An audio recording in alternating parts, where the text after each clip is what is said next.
नमस्कार। गायत्री कॉलेज सांचौर की online class में आप सभी का स्वागत है। प्रिय विद्यार्थियों, आज हम महाराणा सांगा व बाबर के मध्य संघर्ष का अध्ययन है वो करेंगे।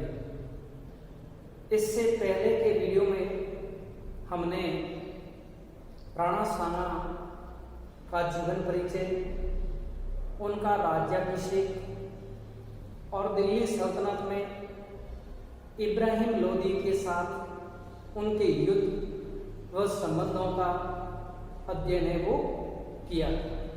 आज हम बाबर और राणा सांगा के मध्य जो संघर्ष है उस संघर्ष का अध्ययन है वो करते हैं।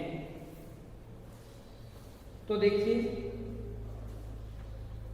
राणा सांगा एक वीर शासक था। राणा सांगा के शरीर पर 80 घाव थे, लेकिन जब भी युद्ध भूमि में राणा सांगा होते थे तो दुश्मन थर्रा उठता था। राणा सांगा को सैनिकों का भग्नावशेष भी कहा गया है। राणा सांगा ने हिंदुत्व की रक्षा के लिए कार्य किया। जब मालवा के महमूद खिलजी ने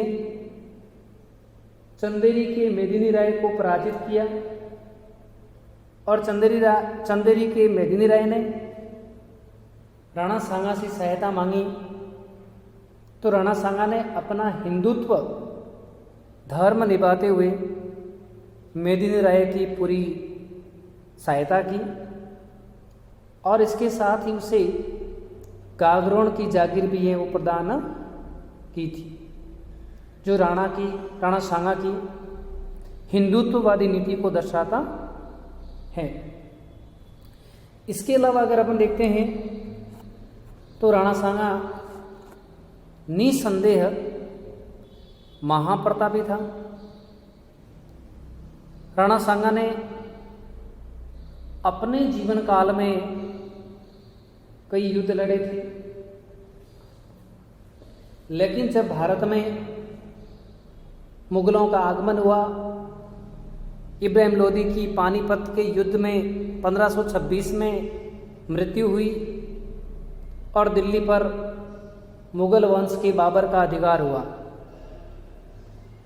बाबर यह भली भांति जानता था कि दिल्ली जीतने की बजाय उन्हें मेवाड़ जीतना पड़ेगा, और जब तक मेवाड़ पर उनका अधिकार नहीं होता है तब तक दिल्ली जीतना उनके लिए कोई ज़्यादा फायदेमंद है वो नहीं मान सकते।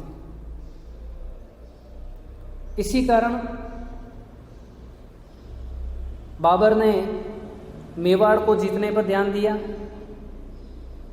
और मेवाड़ को जीतने के लिए बाबर ने अपने सेनापति मेहंदी ख्वाजा के नेतृत्व में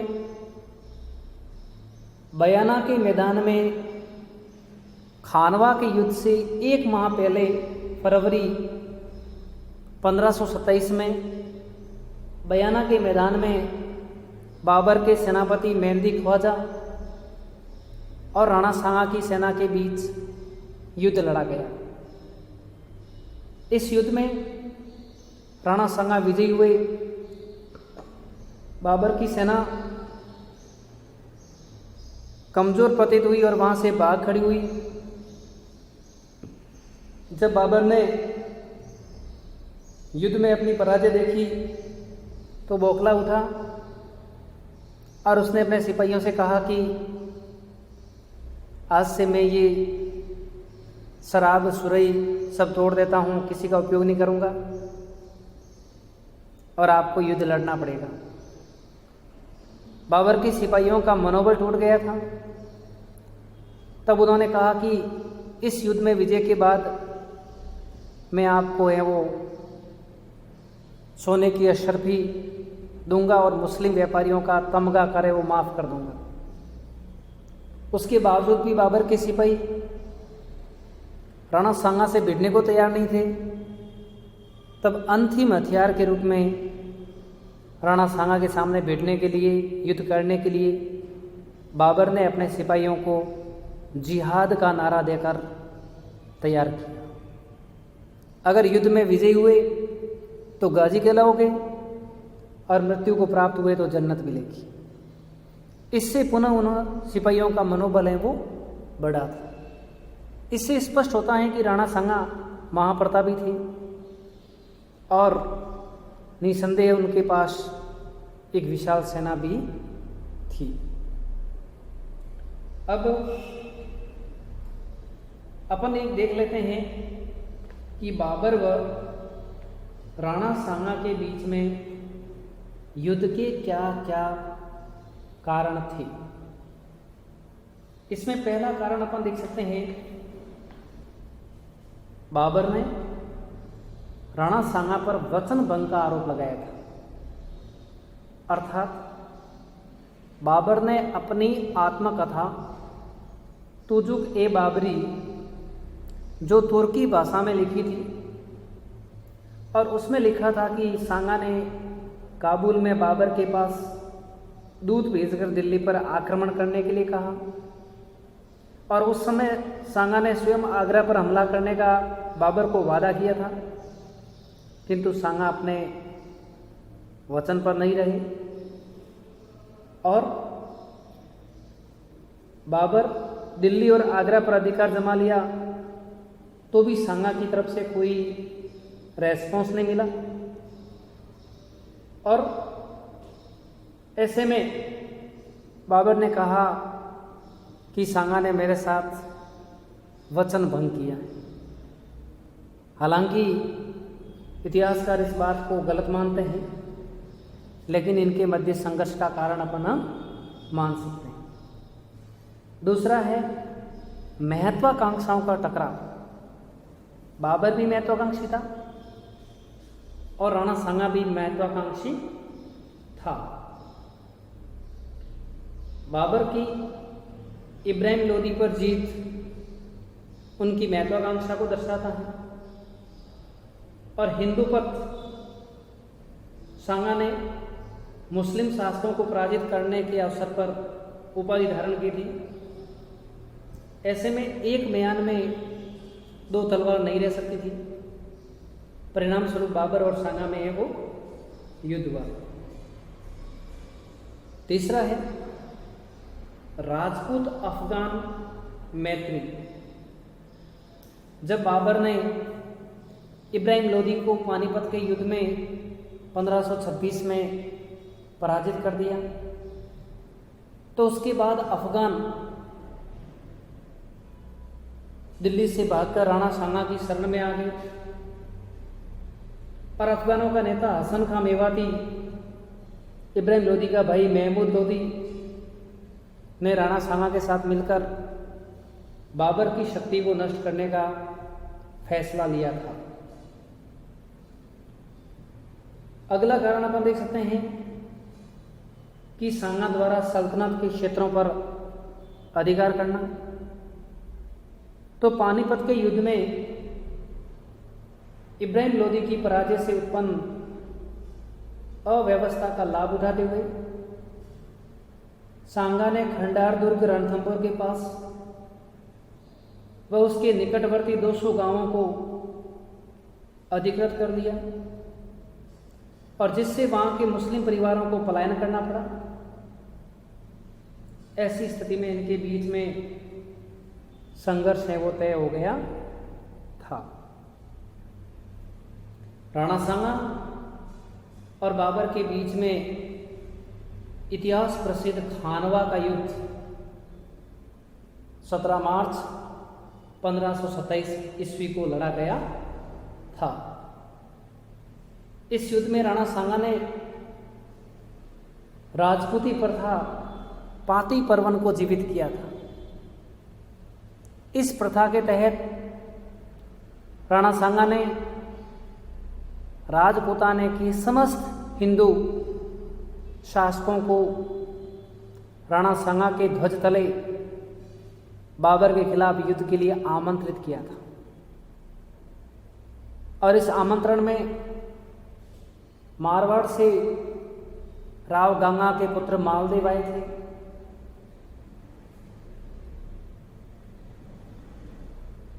आमेर के पृथ्वीराज कछवा आए थे। ईडर के राजा भारमल आए थे। वागड़ के रावल उदय सिंह आए थे। सलम्बर के रावत रतन सिंह आए थे। चंदेरी के मेदिनी राय, सादड़ी के झाला अज्जा, गोगुंदा के झाला सज्जा, देवलिया के रावत बाग सिंह, बीकानेर के कुंवर कल्याणमल सहित कई राजपूत राजवंश के शासकों ने राणा सांगा का साथ दिया था। खानवा के युद्ध में राणा सांगा का सेनापति मुस्लिम अफगान हसन खां मेवाती था। इधर बाबर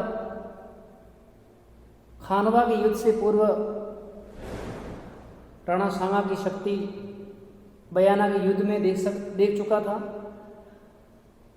और उसने भी अपनी सेना को कम होते हुए भी एक चक्रव्यूह की तरह तुलुगामा युद्ध पद्धति की तरह खानवा के मैदान में तैनात किया। दोनों ही पक्षों में युद्ध शुरू हुआ और दोनों ही पक्षों में युद्ध शुरू होने के दौरान बाबर ने तुलुगामा युद्ध पद्धति से युद्ध किया। इस तुलुगामा युद्ध पद्धति का राजपूत शासकों को अनुभव नहीं था। बाबर ने खानवा के युद्ध में तोपों का प्रयोग किया। बाबर के तोपची मुस्तफा व उस्ताद अली ने अपने तोप के गोलों से राणा सांगा की सेना में अफरा तफरी मचा दी। राणा सांगा की हाथी घोड़े पर सवार सैनिक बिदक गए घोड़े व हाथी और वे उल्टे राणा सांगा की सेना को नष्ट करने लगे। ऐसी स्थिति में राणा सांगा ने युद्ध कंट्रोल करने की कोशिश की, लेकिन इसी दौरान हाथी पर सवार राणा सांगा के एक तीर लग गया और उससे वे मूर्छित हो गए। राणा सांगा के मूर्छित होने के बाद उनका छत्र झाला अज्जा ने धारण किया और युद्ध शुरू रखा। राणा सांगा को युद्ध से बाहर कालपी नामक स्थान पर ले गए, जहां राणा सांगा को होश आया, लेकिन राजपूतों ने उन्हें जहर दे दिया और उससे उनकी मृत्यु है वो हो गई थी।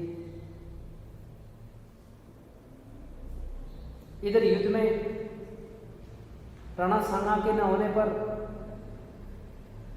सेना का मनोबल टूट गया, सेना कमजोर हो गई और सेना उल्टे पांव में भागने लगी और यह युद्ध बाबर ने है वो जीत लिया। निसंदेह बाबर व राणा सांगा के बीच यह युद्ध निर्णायक युद्ध था, लेकिन इसमें राजपूतों की एकता का अभाव था। तुलुगामा युद्ध पद्धति नहीं थी, इस कारण से उनकी वो पराजय हुई थी। अब हम राणा सांगा की पराजय के कारणों को है वो पढ़ते हैं। तो देखिए, इतिहासकार गौरीशंकर हीराचंद ओझा बताते हैं कि सांगा की पराजय का मुख्य कारण बयाना जीत के तुरंत बाद कि युद्ध न करके बाबर को तैयारी करने का पूरा समय देना था, क्योंकि बाबर अगर बयाना के युद्ध के बाद लगातार बाबर पर सांगा आक्रमण कर देते तो शायद बाबर युद्ध की पूर्व तैयारी नहीं कर पाता। दूसरा कारण है राजपूत सैनिक परंपरागत हथियार जैसे तीर है, कमान है, भाले, तलवार आदि से युद्ध कर रहे थे, जबकि बाबर के सिपाही आधुनिक युद्ध प्रणाली में तोपों का प्रयोग और तुल्लुकामा युद्ध पद्धति से युद्ध लड़ रहे थे। ऐसी स्थिति में राणा सांगा की सेना कमजोर प्रतीत हुई। तीसरा सांगा के पराजय का कारण है कि सांगा हाथी पर सवार होकर युद्ध के मैदान में गया और इस कारण शत्रु की सीधी नजर राणा सांगा पर पड़ी और उन्होंने येन केन प्रकार राणा सांगा को अपना टारगेट बनाया और राणा सांगा घायल हुए तो सिपाहियों का मनोबल है वो टूट गया था। इसके अलावा अगला पराजय का कारण है कि राजपूत सेना में एकता और तालमेल का अभाव था, क्योंकि पूरी सेना अलग अलग सरदारों के नेतृत्व में एकत्रित हुई थी और सरदार अपने अपने तरीके से युद्ध वो लड़ रहे थे। अगला कारण अपन ये भी मान सकते हैं कि अपनी गतिशीलता के कारण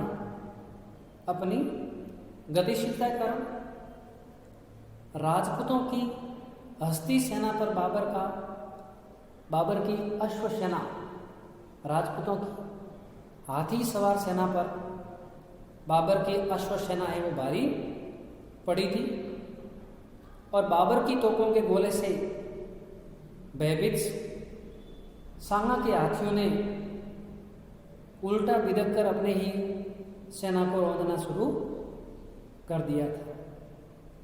ये खानवा के युद्ध में राणा सांगा की पराजय के कारण माने जाते हैं। अब हम देखते हैं खानवा के युद्ध का परिणाम। भारत में राजपूतों की सर्वोच्चता का अंत हो गया। राजपूतों का वह प्रताप, सूर्य जो भारत के गगन में अभी तक चमक रहा था, वह फीका पड़ गया था। खानवा के युद्ध का दूसरा परिणाम मेवाड़ की प्रतिष्ठा और शक्ति को गहरा आघात लगा। और इसका तीसरा कारण अपन देख सकते हैं कि राणा सांगा की पराजय के बाद भारत में मुगल साम्राज्य की स्थापना का मार्ग प्रशस्त हो गया। पूरे भारतवर्ष में ऐसा कोई शासक नहीं रहा जो राणा सांगा का मुकाबला है वो, जो बाबर का मुकाबला है वो कर सके। अर्थात राणा सांगा के मुकाबले कोई शासक है वो नहीं रहा था। इस तरह राणा सांगा के पास विशाल सेना, युद्ध वीरता होने के बाद भी कुछ कमियों से युद्ध है वो हार गए थे। लेकिन राणा सांगा की वीरता पर हम शक नहीं कर सकते। उन्होंने अपना सर्वोच्च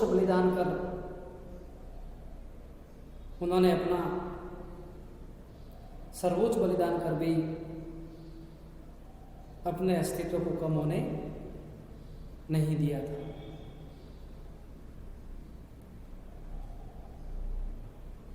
राणा की मृत्यु के बाद रानी कर्मावती अपने दो पुत्र विक्रमादित्य और उदय सिंह के लिए रणथंभौर की जागीर दी और सूर्यनाड़ा को उसका संरक्षक है वो बनवाया था। राणा सांगा के शरीर पर 80 घाव थे और राणा सांगा के नेतृत्व में तमाम राजपूत सेना ने एकजुट होकर युद्ध लड़ा था, सफलता नहीं मिल पाई। फिर भी राणा सांगा की सेना में 7 राजा, 9 राव और 104 छोटे बड़े सरदार रहा करते थे। इस तरह राणा सांगा का है वो युद्ध, खानवा का युद्ध इतिहास प्रसिद्ध माना जाता है। धन्यवाद।